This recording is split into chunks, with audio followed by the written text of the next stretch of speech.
গম্ভীর রোগে আক্রান্ত হলো ভারতীয় ক্রিকেট দল। এই মুহূর্তে আজকে দ্বিতীয় টেস্ট ম্যাচেও ভারতীয় ক্রিকেট দলকে গুয়াহাটি স্টেডিয়ামে দক্ষিণ আফ্রিকার কাছে 408 রানে হারতে হলো। প্লাস তার সঙ্গে দুই ম্যাচের টেস্ট সিরিজ 2-0-তে হোয়াইট ওয়াশ হতে হলো, যা ভারতীয় ক্রিকেট ইতিহাসে এক লজ্জাজনক অধ্যায় শুরু করেছে কোচ গৌতম গম্ভীর। আজকের এই ভিডিওতে আমি তোমাদের জানাবো যে ভারতীয় ক্রিকেট দল ওয়ার্ল্ড টেস্ট চ্যাম্পিয়নশিপে কিভাবে কোয়ালিফাই করতে পারে, আর এখন ভারতীয় ক্রিকেট দল কোন জায়গায় দাঁড়িয়ে আছে। তো সবার প্রথম তোমাদের বলবো, ভারতীয় ক্রিকেট ইতিহাসে ভারতের মাটিতে এখনও অবধি 3বার হোয়াইট ওয়াশ হয়েছে। সবার প্রথম হয়েছিল 2000 সালে দক্ষিণ আফ্রিকার কাছে। দুটো টেস্ট ম্যাচের সিরিজে 2-0-তে হোয়াইট ওয়াশ হয়েছিল ভারতীয় ক্রিকেট দল। তারপর অনেক দিন গ্যাপ করার পর 2024 সালে মানে last year coach Gautam Gambhir যখন কোচ ছিল, ভারতীয় ক্রিকেট দলকে নিউজিল্যান্ড ভারতের মাটিতে 3-0-তে হোয়াইট ওয়াশ করে দিয়ে চলে যায়। আর ঠিক এক বছর পর আবারও সেম দক্ষিণ আফ্রিকা ভারতের মাটিতে 2-0-তে হোয়াইট ওয়াশ করে দেয়।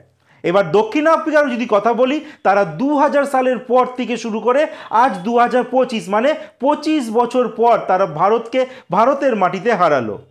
যাই হোক, এইটাও কিন্তু একটা রেকর্ড তৈরি করলো দক্ষিণ আফ্রিকা। এবার বলবো, ভারতীয় ক্রিকেট দল আজকে নিজের ঘরের মাটিতে 408 রানে হেরেছে, যা ভারতের ক্রিকেট ইতিহাসে হারের নিরিখে বাই রানে এটা কিন্তু সব থেকে বড় লজ্জার পরাজয়, যা কিন্তু আজ পর্যন্ত ঘটেনি, যেটা কোচ গৌতম গম্ভীর করে দেখালো। এইবার আমি তোমাদের বলবো, ওয়ার্ল্ড টেস্ট চ্যাম্পিয়নশিপের পয়েন্ট টেবিলে ভারতীয় ক্রিকেট দল কোথায় দাঁড়িয়ে রয়েছে। যেখানে সবার উপরে রয়েছে কিন্তু অস্ট্রেলিয়া, 4টে টেস্ট ম্যাচ খেলেছে, তারা কিন্তু 100% পয়েন্ট নিয়ে 1 নম্বর স্থানে রয়েছে। দক্ষিণ আফ্রিকা দ্বিতীয় স্থানে রয়েছে, তাদের কিন্তু 75% পয়েন্ট রয়েছে। আর ভারতীয় ক্রিকেট দল কিন্তু 5 নম্বর পজিশনে রয়েছে, তারা এখন 48% পয়েন্ট নিয়ে 5 নম্বর স্থানে রয়েছে। আর ভারতের উপরেই রয়েছে কিন্তু পাকিস্তান। ভারতের কাছে কি এখনও সুযোগ রয়েছে ওয়ার্ল্ড টেস্ট চ্যাম্পিয়নশিপের ফাইনাল খেলা? আমি বলবো হ্যাঁ, এখনও অবধি ভারতের কাছে সেই সুযোগ রয়েছে ওয়ার্ল্ড টেস্ট চ্যাম্পিয়নশিপের ফাইনাল খেলা। কিভাবে? কারণ এখনও আজকের সিরিজের পর থেকে ওয়ার্ল্ড টেস্ট চ্যাম্পিয়নশিপের মধ্যে ভারতের কাছে এখনও 9খানা টেস্ট ম্যাচ রয়েছে, যেখানে এই মুহূর্তে ভারতীয় ক্রিকেট দল আবার টেস্ট ম্যাচ খেলবে 2026 সালে জুন জুলাই মাসে। তখন ভারতীয় ক্রিকেট দল শ্রীলঙ্কায় যাবে, শ্রীলঙ্কার মাটিতে 2 টেস্ট ম্যাচের সিরিজ খেলবে। সেই ম্যাচে ভারতীয় ক্রিকেট দলকে অতি অবশ্যই জিততে হবে। তারপর ভারতীয় ক্রিকেট দল সেম 2026-এর নভেম্বর ডিসেম্বর মাসে নিউজিল্যান্ড ট্যুর করবে, নিউজিল্যান্ডের মাটিতে 2 টেস্ট ম্যাচের সিরিজ খেলবে, সেখানেও ভারতকে জিততে হবে। এরপর 2027 সালের জানুয়ারি মাসে অস্ট্রেলিয়া ক্রিকেট দল ভারতে আসবে 5খানা টেস্ট ম্যাচের সিরিজ খেলতে। অস্ট্রেলিয়ার সঙ্গে এই 5খানা টেস্টের মধ্যে ভারতীয় ক্রিকেট দলকে 3খানা মিনিমাম জিততে হবে। তাহলে কতগুলো ভারতীয় ক্রিকেট দল টেস্ট ম্যাচ খেলছে? এবার তোমাদের বলবো ভারতীয় ক্রিকেট দল তাহলে কতগুলো টেস্ট ম্যাচ পাচ্ছে। সবার প্রথম তো বলবো 2026 সালের একদম মিডিলে ভারতীয় ক্রিকেট দল শ্রীলঙ্কায় গিয়ে 2খানা টেস্ট ম্যাচ খেলছে।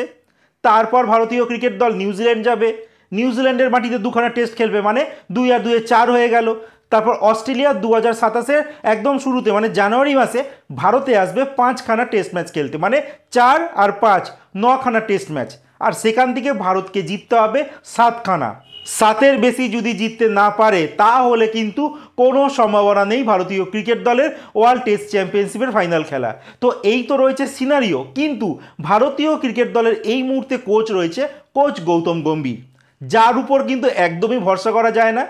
যাই হোক, ভারতীয় ক্রিকেট দল কিন্তু দক্ষিণ আফ্রিকার কাছে হোয়াইট ওয়াশ হওয়ার পর ভারতীয় ক্রিকেটে একটা বড় কিছু হলেও হতে পারে, সম্ভবত হতে পারে কোচ গৌতম গম্ভীর নিজের জায়গা হারাতে পারে, তার জায়গায় আমরা নতুন কাউকে দেখতে পারি।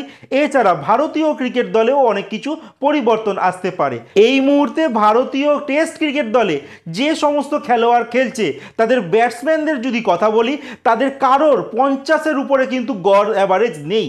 এইবার বুঝতে পারছো একটা টেস্ট টিমের যারা নাকি নিজেদের টপ ক্লাস টেস্ট টিম বলে দাবি করছে, এই মুহূর্তে সেই টিমের যদি কোনো খেলোয়াড়ের গড় ব্যাটিং অ্যাভারেজ 50-এর উপরে নেই, তাদের ব্যাটিং কেমন হবে।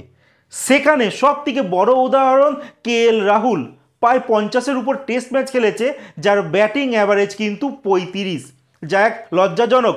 একটা সময় ছিল ভারতীয় ক্রিকেটে যারা ব্যাটসম্যান তাদের কিন্তু ম্যাক্সিমাম ব্যাটিং গড় অ্যাভারেজ কিন্তু 40-এর উপরে ছিল।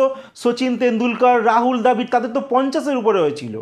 বাট এই মুহূর্তে কোচ গৌতম গম্ভীরের কিছু ইগো সমস্যার জন্য ভারতীয় ক্রিকেটকে কিন্তু লজ্জাজনক অধ্যায় দিয়ে চলতে হচ্ছে। জানি না এটা কবে শেষ হবে, আখিরে কিন্তু ক্ষতি হচ্ছে ভারতীয় ক্রিকেট দলে। এই নিয়ে তোমাদের কি মতামত তোমরা জানাতে একদম ভুলো না।